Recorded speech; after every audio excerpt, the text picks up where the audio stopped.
Bismillahirrahmanirrahim. Assalamualaikum warahmatullahi wabarakatuh. Innal hamdalillah nahmaduhu wa nasta'inuhu wa nastaghfiruh wa na'udzu billahi min shururi anfusina wa min sayyiati a'malina. Man yahdihillahu fala mudilla lahu wa man yudlil fala hadiyalah. Wa asyhadu an la ilaha illallah wahdahu la syarikalah.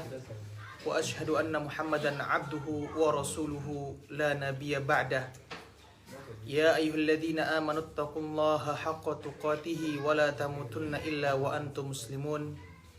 Ya ayyuhan nasu taqu rabbakumul ladzi khalaqakum min nafsin wahidah wa khalaqa minha zawjaha wa batha minhuma rijalan katsiran wa nisaa'a wattaqullaha alladzi tasaaluna bihi wal arham innallaha kana 'alaikum raqiba. Ya ayyuhalladzina amanu taqullaha wa qulu qawlan sadida yuslih lakum a'malakum wa yaghfir lakum dhunubakum wa may yuti'illaha wa rasulahu faqad faza fawzan 'azima. Amma ba'du fa inna asdaqal hadithi kitabullah wa khairul huda huda Muhammad sallallahu alaihi wasallam wa syarrul umuri muhdatsatuha fa inna kulla muhdatsatin bid'ah wa kulla bid'atin dhalalah wa kulla dhalalatin finnar. Hadirin yang dimuliakan oleh Allah Subhanahu wa taala, puji dan syukur kita ucapkan kepada Allah Azza wa Jalla atas segala nikmat yang Allah berikan kepada kita semuanya, sehingga kita bisa berkumpul bersama-sama di tempat yang semoga Allah berkahi ini. Bersama-sama kita bertemu kembali dalam rangka menuntut ilmu, mendengarkan ayat-ayat suci Al-Quran dibacakan dan hadis-hadis Rasulullah SAW disampaikan. Semoga kegiatan kita ini mendapatkan pahala yang besar dari Allah Subhanahu wa taala, dan semoga Allah Subhanahu wa taala memberikan kita manfaat dari apa yang akan kita pelajari pada hari ini. Di samping itu, kegiatan ini juga merupakan acara halal bihalal. Setelah selesai bersama-sama kita melaksanakan hari Idul Adha, merayakan hari Idul Adha, semoga Allah Subhanahu wa taala meningkatkan keimanan kita, meningkatkan ketakwaan kita di sepanjang tahun ini, dan mudah-mudahan Allah Subhanahu wa taala memberkahi hidup kita semuanya. Amin. Hadirin yang dimuliakan oleh Allah Subhanahu wa taala, topik yang akan kita bicarakan pada kali ini adalah suatu hal yang merupakan tugas utama kita sebagai seorang muslim. Tugas utama kita sebagai seorang muslim yang mengaku sebagai umat Nabi Muhammad sallallahu alaihi wasallam. Di mana ketika Allah Subhanahu wa taala menciptakan kita di dunia ini, Allah menginginkan kita untuk beribadah kepada Allah Subhanahu wa taala.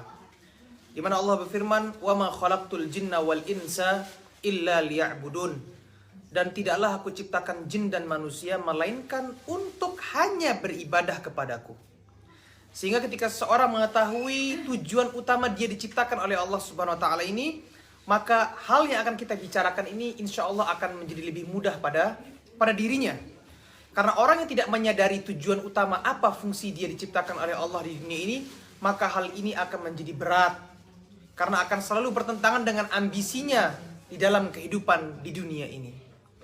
Di mana hal yang akan kita bicarakan ini adalah bukan hanya sekedar beribadah, bukan hanya sekedar sholat, bukan hanya sekedar berpuasa, bukan hanya sekedar mengeluarkan zakat, bukan hanya sekedar kita menjadi suami yang baik atau menjadi istri yang baik, bukan hanya sekedar kita menjadi orang tua yang baik atau menjadi anak yang berbakti kepada kedua orang tua.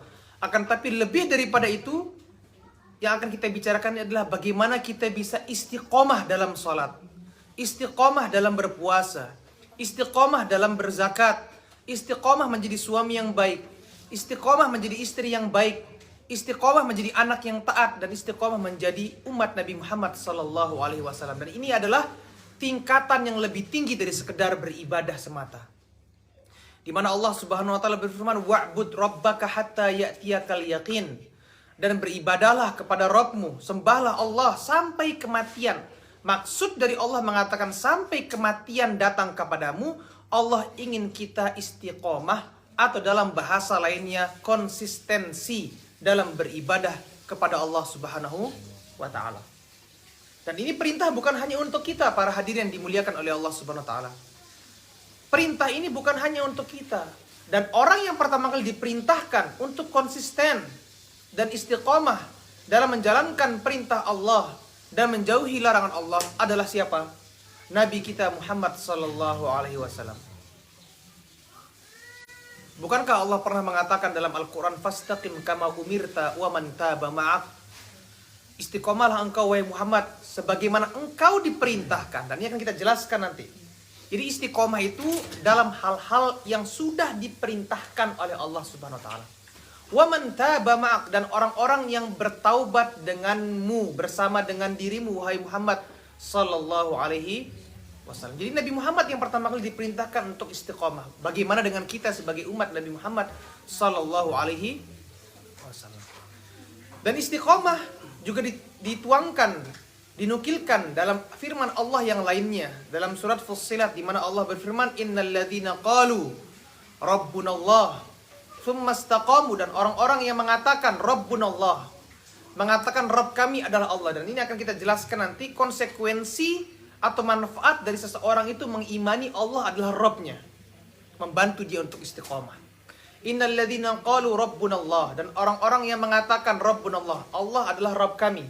Tsumma istaqamu, dan mereka istiqomah, konsisten, terus menerus, tidak pernah kendur, tidak pernah pantang menyerah, tidak pernah stop, tidak pernah sebulan iya, sebulan enggak pernah tahun ini oke, tahun depan mungkin jangan dulu deh.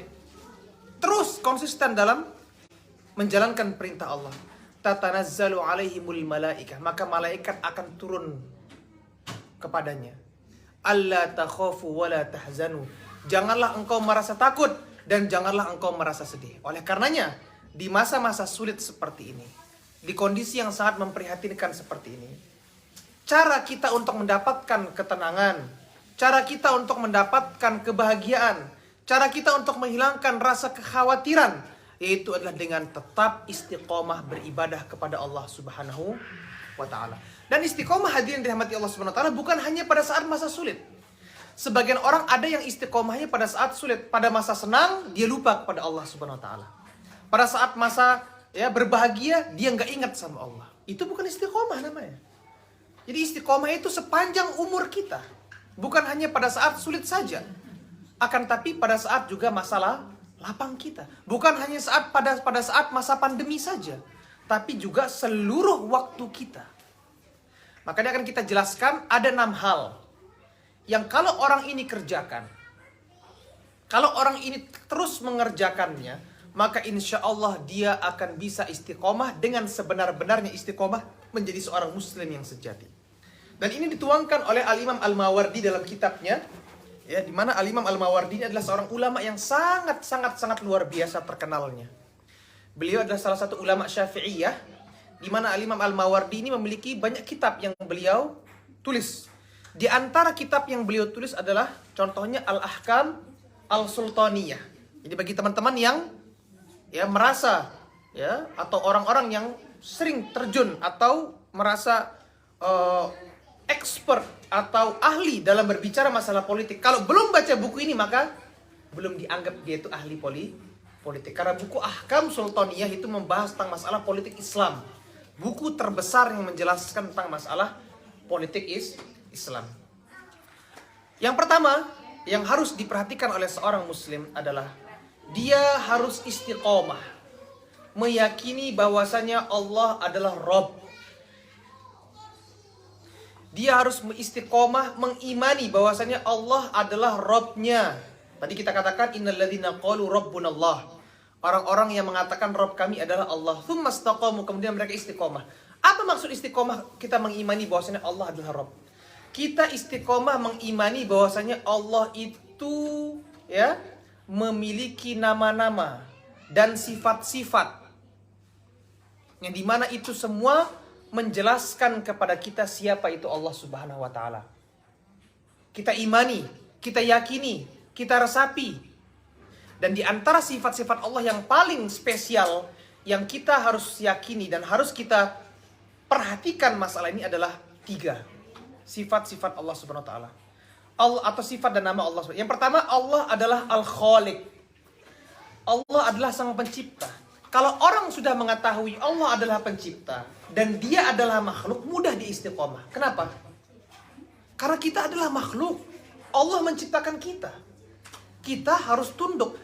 Kalau kita memahami arti kata hamba Allah. Apa arti kata hamba? Dalam bahasa yang agak sedikit kasar, budaknya Allah. Kalau kita mendengar kata budak, apa biasanya yang dilakukan oleh budak? Selalu mengerjakan perintah tuannya. Sehingga kalau kita mengimani dengan sebenar-benarnya iman bahwasanya Allah adalah yang menciptakan kita, maka kita akan taat dan mengikuti perintah Allah Subhanahu wa taala. Kemudian yang kedua, sifat yang kedua adalah Allah sebagai Al-Malik, yang memiliki, yang maha memiliki. Kalau kita mengimani Allah lah yang memiliki kita, kita nggak punya apa-apa, Bapak Ibu sekalian dirahmati Allah Subhanahu wa taala. Jangankan ya mobil, jangankan uang, jangankan rumah, itu semua milik Allah Subhanahu wa taala. Bahkan diri kita sendiri pun, tubuh kita ini adalah milik siapa? Milik Allah Subhanahu wa taala. Kita hanya diberikan hak guna pakai atas perjanjian yang telah kita perjanjikan oleh Allah Subhanahu wa taala jauh sebelum kita dilahirkan. Apa perjanjiannya? Perjanjian kita adalah kita akan beribadah hanya kepada Allah Subhanahu wa taala. Sehingga kalau kita mengimani adalah kita ini milik Allah, seluruh harta kita ini milik Allah Subhanahu wa taala, ya. Maka ini akan memudahkan kita untuk istiqomah kepada Allah Subhanahu wa taala. Karena semua ini milik Allah. Allah yang punya ini. Dunia, rumah, pakaian, mobil, handphone, bahkan tubuh kita ini milik Allah. Jadi terserah Allah, Allah ingin memerintahkan apapun kepada kita. Kita mengimani hal tersebut. Kemudian sifat Al-Mudabbir. Allah lah yang pengatur, yang maha mengatur. Allah mengatur alam semesta. Sehingga kalau kita mau ngatur diri kita sendiri, tidak ada fungsinya Allah Subhanahu wa taala menurunkan kitab suci atau mengutus nabi-nabi kepada umat manusia. Tujuan diturunkannya kitab suci dan diutusnya para rasul agar menjelaskan aturan yang telah Allah buat kepada manusia, agar aturan tersebut dikerjakan dan dipraktekkan dalam kehidupannya sepanjang masa. Kalau ini kita imani tiga hal ini, Allah sebagai Khaliq, Allah sebagai Malik, Allah sebagai Mudabbir, akan mudah kita untuk istiqomah. Kita mengetahui jati diri kita ini siapa. Kita tidak punya hak untuk mengatur-ngatur diri kita. Kalau kita boleh mengatur diri kita sendiri, maka Allah nggak perlu menurunkan Al-Quran, cukup satu ayat diturunkan. Urus diri lo sendiri, atur diri lo sendiri, buatlah peraturanmu sendiri. Tapi tidak seperti itu. Allah aturkan semua. Bagaimana cara kita berbicara, bagaimana cara kita bersikap, bagaimana kita beribadah kepada Allah, bagaimana kita beribadah kepada Allah Subhanahu wa taala, bagaimana cara kita sholat, bagaimana cara kita zakat, bagaimana cara kita bermuamalah, cara berniaga, cara buang air pun diajarkan oleh Allah. Artinya apa? Ada yang mengatur kita. Kalau kita tahu kita sudah diatur oleh Allah Subhanahu wa taala, tinggal ikuti saja aturannya. Dengan itu mudah kita istiqomah. Kalau orang sudah mau mulai dalam hidupnya itu, berusaha untuk buat aturan sendiri, pasti akan kacau balau hidupnya. Karena Allah ketika membuat suatu aturan, Allah tahu aturan itu yang terbaik buat umat manusia. Akan membuat dia bahagia, akan membuat dia tenang, menghilangkan kekhawatirannya, membuat dia penuh rasa tawakalnya kepada Allah. Allah yang menciptakan aku. Allah tidak akan mungkin menyia-nyiakanku. Allah tidak mungkin akan menyia-nyiakanku.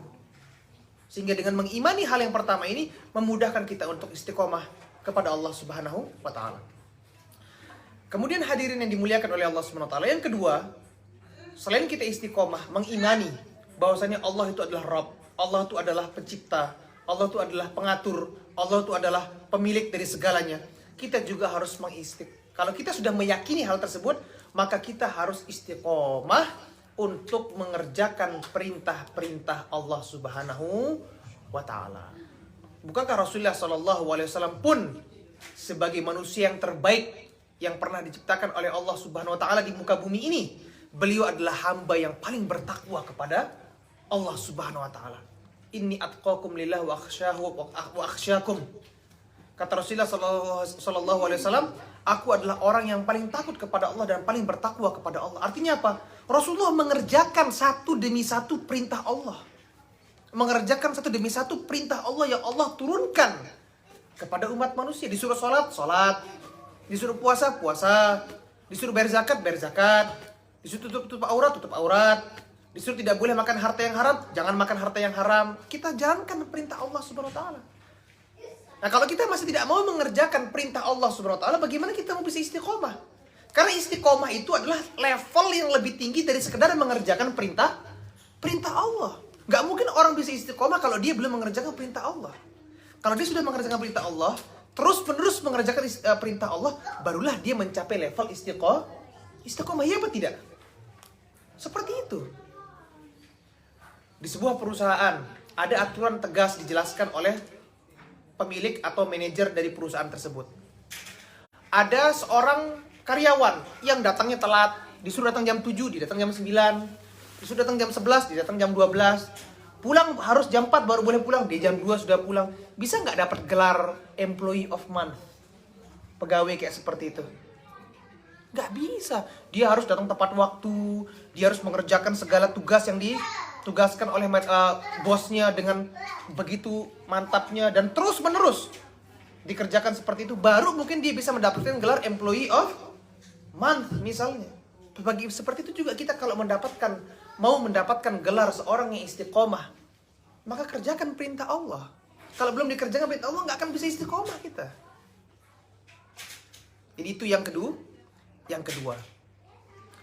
Yang ketiga adalah kita harus juga istiqomah dalam ikhlas, dalam beribadah kepada Allah Subhanahu wa taala.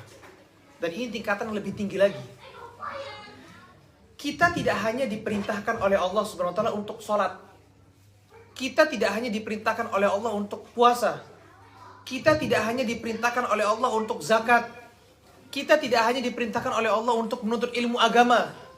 Tapi kita justru lebih-lebih lagi diperintahkan untuk ikhlas dalam sholat, ikhlas dalam puasa, ikhlas dalam zakat, ikhlas dalam menuntut ilmu, ikhlas dalam beramal. Oleh karenanya Allah perintahkan dalam Al-Quran, وَمَا أُمِرُوا إِلَّا لِيَعْبُدُوا. Dan tidaklah manusia itu diperintahkan melainkan hanya untuk beribadah kepada Allah. Sampai di situ ayatnya? Apakah sampai di situ ayatnya? Apa lanjutannya? Apa lanjutannya? Mukhlishina lahuddin, dengan ikhlas. Karena kalau orang beribadah walaupun konsisten ibadahnya, artinya secara zohirnya konsisten tetap, ya, tidak pernah luput, tapi nggak ikhlas, nggak bisa istiqomah dia. Akan datang suatu saat di mana dia stop. Contoh, orang yang tetap ke masjid karena ingin dipuji. Ketika sudah nggak ada yang puji dia lagi, ke masjid kira-kira apa nggak dia? Nggak akan ke masjid. Iya apa tidak?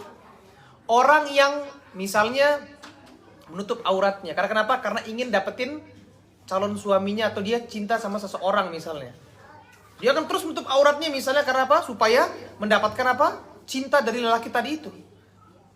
Tapi ketika misalnya ditolak sama suami, sama si lelaki tadi itu, ya mudah dia untuk melepas kembali auratnya. Seperti itu. Jadi istiqomah itu selain dia mengerjakan amalan tersebut, dia harus ikhlas. Harus ikhlas. Ikhlas itu kunci utama baru untuk membuat orang itu istiqomah. Karena kalau orang sudah tidak ikhlas, maka sulit dia akan istiqomah. Saya berikan contoh tadi. Orang misalnya ingin bersedekah. Supaya apa? Diangkat jadi wakil rakyat dan lain sebagainya. Misalnya mau calon pemilihan calon bupati, tiap bulan dia selalu manggil orang-orang miskin untuk makan di rumahnya, terus selama setahun. Setelah pemilihan kalah misalnya, kira-kira setelah itu mudah nggak dia untuk tidak bersedekah lagi? Mudah untuk nggak sedekah lagi. Karena apa? Nggak ikhlas. Ada tujuannya dia sedekah tadi itu. Kenapa? Untuk dapat jabatan. Berbeda dengan orang yang ikhlas. Dia tidak pernah sedikit pun memikirkan keuntungan duniawi.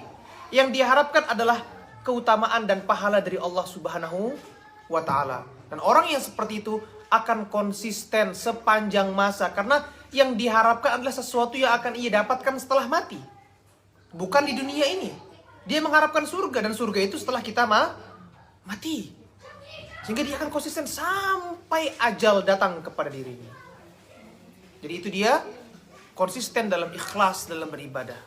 Dan saya katakan lagi, bukan hanya pada saat masa-masa sulit ini. Justru pada saat masa sulit itu sebenarnya orang gampang istiqomah. Karena kenapa? Karena dia dekat sama Allah, banyak maunya, banyak mintanya sama Allah, dekat dia sama Allah. Coba pas lagi masa senang, gaji naik double, misalnya, dikasih liburan 3 bulan, terus gak ada kondisi-kondisi memprihatinkan seperti ini, pandemi dan lain sebagainya. Kemungkinan dia lupa sama Allah besar, karena lagi senang, ya bersenang-senang, ini dan itu dan lain sebagainya. Coba kalau lagi susah, ingat terus sama Allah, berdoa terus, ya Allah, gak ada uang, kasih aku rezeki, ya Allah, saya sakit, tolong kasih saya kesembuhan, ya Allah, ini dan itu. Kalau orang lagi sulit, mudah dia untuk istiqomah. Justru yang sulit itu istiqomah pada saat dia senang.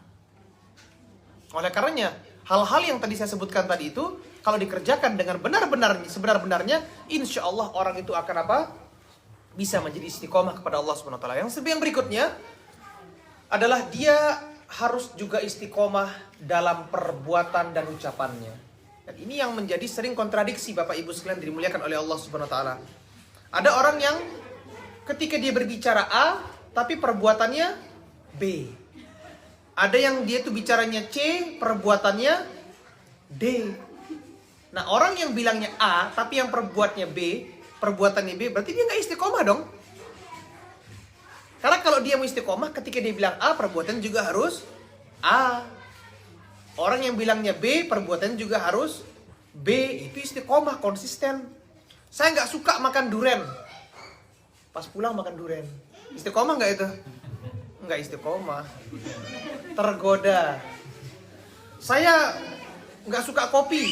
Tapi pas waktu ditawarin kopi juga nggak nolak. Makanya orang yang berusaha untuk berucap ucapan-ucapan yang baik. Kata Allah Subhanahu wa taala, ya ayyuhalladzina amanu taqullaha wa qulu qawlan sadida. Wahai orang-orang yang beriman, bertakwalah kalian kepada Allah dan ucapkanlah ucapan-ucapan yang sadid.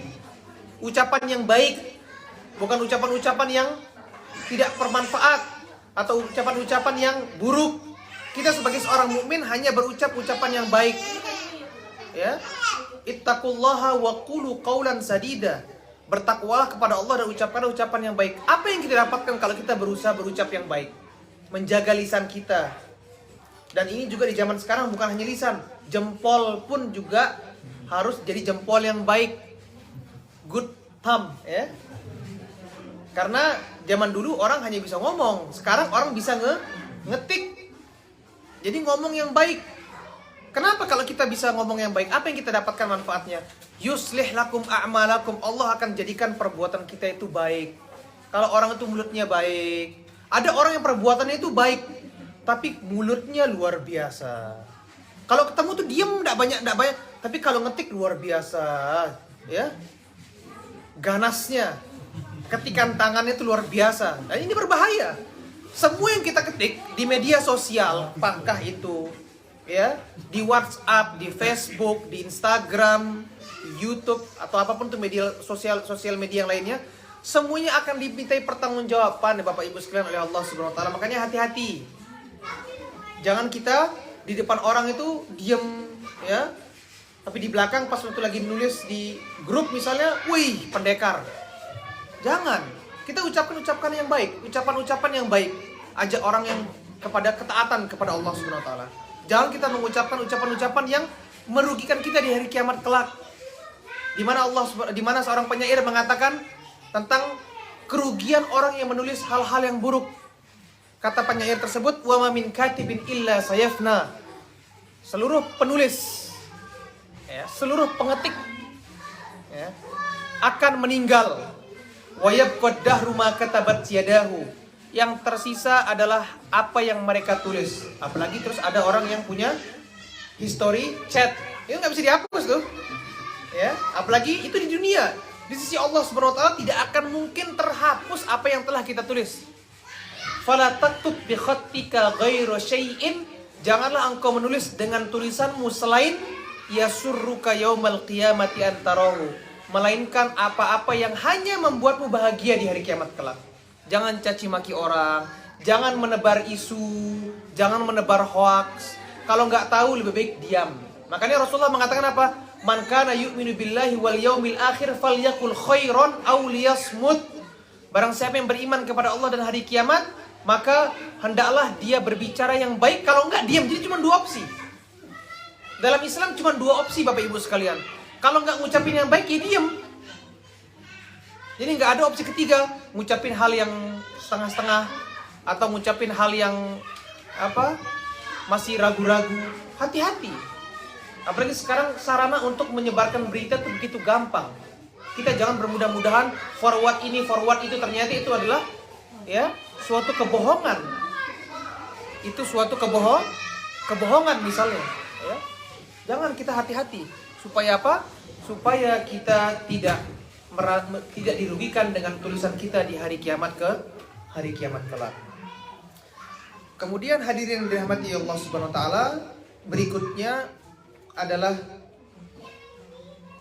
seseorang itu harus juga istiqomah fil sirri wa fil jahri. Ini kata Imam Al-Mawardi. Yang kelima adalah seseorang itu harus istiqomah dalam sembunyi-sembunyi ataupun terang-terangan. Baru dia bisa istiqomah. Kalau dia sudah bisa istiqomah dalam beribadah, baik dalam sembunyi-sembunyi, saat sendirian, di rumah sendirian, atau sebagian ulama mengatakan yang dimaksud dengan sembunyi-sembunyi itu adalah amalan-amalan hatinya. Ketemu sama orang, ngomongnya manis, dalam hatinya maki-maki orang itu, ya, atau menjelek-jelekkan orang itu. Ini tidak istiqomah namanya. Namanya istiqomah itu yang dia dalam hatinya, yang dia tuangkan dengan anggota badannya, yang dia lakukan pada saat sendirian, semuanya harus baik. Karena banyak orang itu yang baik di publik, tapi pada saat sendirian dia bermaksiat kepada Allah Subhanahu wa taala. Banyak orang itu yang sama temannya itu ramah, tapi sama suaminya galak. Ada yang sama temannya itu ramah, sama istrinya judes. Kebalik ya. Yang judes itu ibu ya. Yang galak itu suami biasanya. Tapi judes itu buat perempuan atau buat laki ya? Judes biasanya buat perempuan ya. Ya, ada yang sama temannya itu baik, tapi sama suaminya judes. Ada yang sama temannya baik, tapi sama istrinya galak. Anak-anak juga demikian. Sama temannya friendly banget. Woi bro. Tapi sama orang tuanya itu nggak ada respect. Ini kalau sudah seperti ini nggak akan bisa istiqomah. Justru sebagai seorang muslim, umat Nabi Muhammad yang istiqomah, orang yang paling pertama kali kita berbuat baik kepadanya itu adalah keluarga kita sendiri. Sama orang bodo amat. Ibaratnya seperti itu. Yang orang yang pertama kali kita sayangi, kita ucapkan dengan ucapan yang manis, yang kita belikan hadiah, yang kita traktir, itu istri atau suami atau anak, bukan orang lain. Banyak orang ini yang royal. Apa royal tuh ya?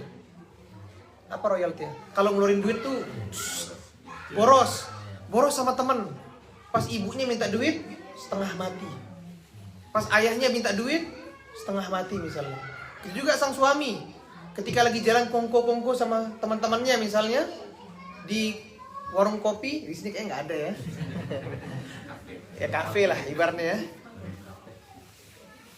Woi, sudah semua on me.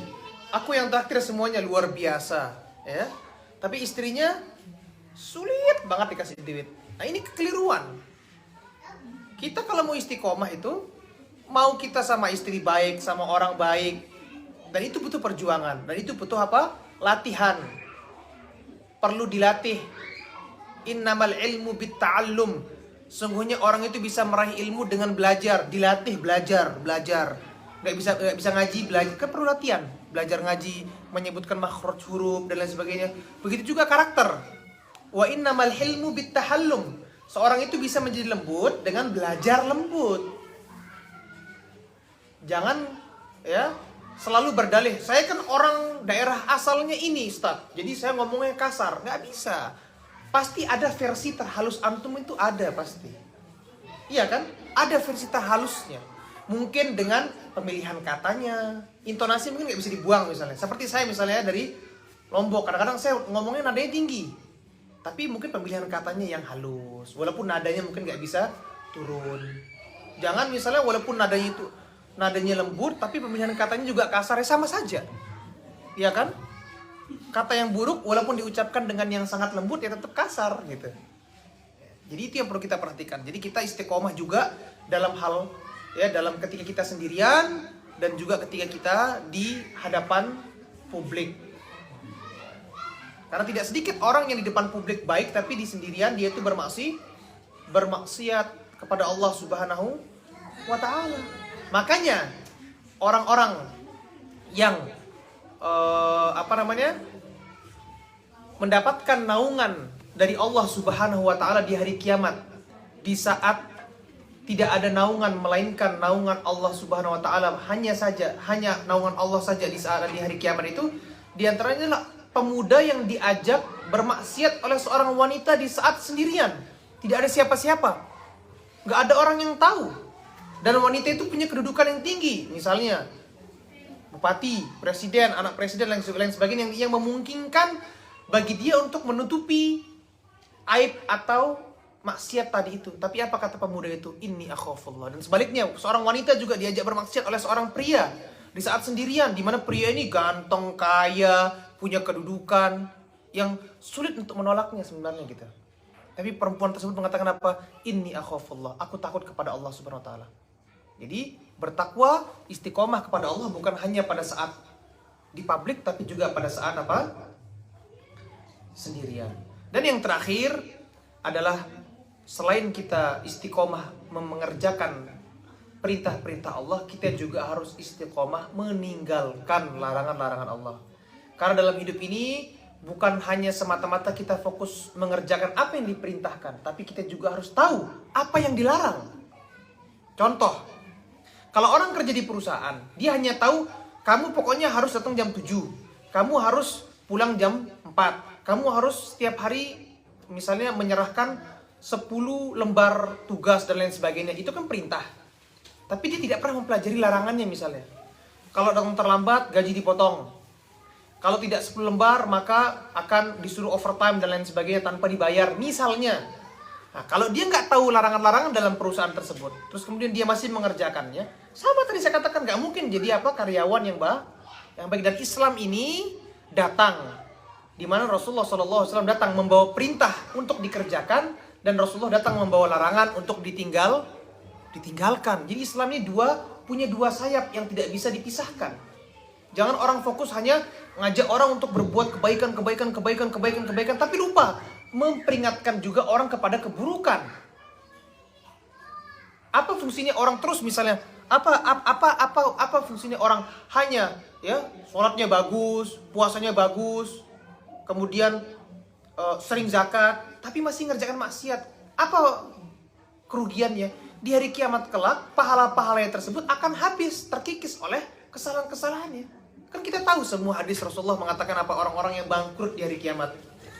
Bapak Ibu tahu nggak apa itu orang-orang yang bangkrut di hari kiamat? Ada yang tahu? Siapa itu? Ibu-ibu? Ini bisanya ibu-ibu nih paling pintar jawabannya nih. Tahu nggak ibu-ibu orang yang bangkrut di hari kiamat itu siapa ibu-ibu? Kenapa ibu-ibu? Ya, pahalanya diambil. Kenapa bisa diambil pahalanya? Hah? Jadi Rasulullah mengatakan kepada sahabatnya, atadruna manil muflis? Tahukah kalian siapa orang yang bangkrut itu? Kata para sahabat, al-muflisu fina man la dirhamalahu wala mata'. Orang yang bangkrut itu orang yang nggak punya uang, Rasulullah. Ya, dia menjelaskan apa yang dia tahu. Kalau kita bilang sekarang, Pak, orang-orang yang miskin itu siapa sih, Pak? Oh, orang yang nggak punya rumah, Ustaz. Orang yang nggak punya duit, itu orang miskin di benak kita. Itu juga orang yang bangkrut. Orang yang bangkrut itu nggak punya duit, nggak punya harta, nggak punya rumah, nggak punya ini dan itu. Kata Rasulullah, al-muflisu fina. Orang yang bangkrut itu adalah siapa? Man ya'ti yaumal qiyamati bi salatin wa siyamin wa zakatin wa hajjin. Yang datang di hari kiamat membawa pahala puasa, salat, zakat, haji. Artinya apa? Dia mengerjakan perintah Allah, luar biasa. Dia mengerjakan perintah Allah. Mantap, salat, dia bawa pahalanya loh. Pahala salat, pahala zakat, pahala puasa, pahala haji. Artinya dia terus, tapi dia tidak meninggalkan larangan Allah. Allah larang kita untuk apa? Gibah, Larang kita untuk apa? Adu domba. Larang kita untuk apa? Zolim. Larang kita misalnya bunuh orang. Larang mencuri. Kata Rasulullah, walakin qad syatama hadza. Dia pernah mencaci si fulan. Wa daraba hadza. Dia pernah memukul si fulan. Wa qatala hadza. Dan dia pernah membunuh si fulan dan lain. Pernah menzolimi orang. Akhirnya apa? Untuk menebus kezolimannya semasa di dunia terhadap orang-orang yang pernah ia zolimi, pahalanya diambil oleh orang-orang yang pernah ia zolimi itu. Sampai pahalanya habis, tapi orang yang dizolimi masih banyak yang ngantri. Terlalu banyak antriannya. Lah dia sudah nggak punya pahala lagi. Bagaimana menebus kezolimannya? Kata Rasulullah SAW, akan dipindahkan dosa-dosa orang yang dizolimi itu, diberikan kepada dia sebagai penebus kezoliman yang pernah ia lakukan di dunia. Yang tersisa orang itu hanya punya apa? Sudah nggak punya pahala, dosanya banyak. Kata Rasulullah, kemudian orang itu kemana perginya? Ke surga? Dilemparkan ke neraka, kata Rasulullah SAW. Jadi itu dia. Kalau kita mau istiqomah, pelajari apa itu yang dilarang dalam agama ini. Pelajari apa saja larangan-larangan dari Allah dan Rasulnya. Nggak boleh ini, nggak boleh itu, nggak boleh ini. Jangan kita hanya perintah. Ini keliru. Hanya berat di sebelah dan meninggalkan yang sebelah. Islam harus dua-duanya. Karena nggak bisa terpisahkan, Bapak Ibu sekalian dirahmati Allah SWT. Ya. Jadi itu dia. Insya Allah dengan 6 hal ini, kalau kita berusaha untuk terus menjaganya, kita akan bisa istiqomah dalam hidup kita, baik di saat yang susah ataupun lebih-lebih lagi pada saat yang senang. Mungkin itu yang bisa saya sampaikan pada pertemuan kali ini. Kurang lebih saya mohon maaf. Kesalahan yang saya ucapkan datangnya dari diri saya dan dari setan. Aku qouli hadza subhanakallah bihamdika asyhadu an la ilaha illa anta astaghfiruka wa atubu ilaik. Assalamualaikum warahmatullahi wabarakatuh.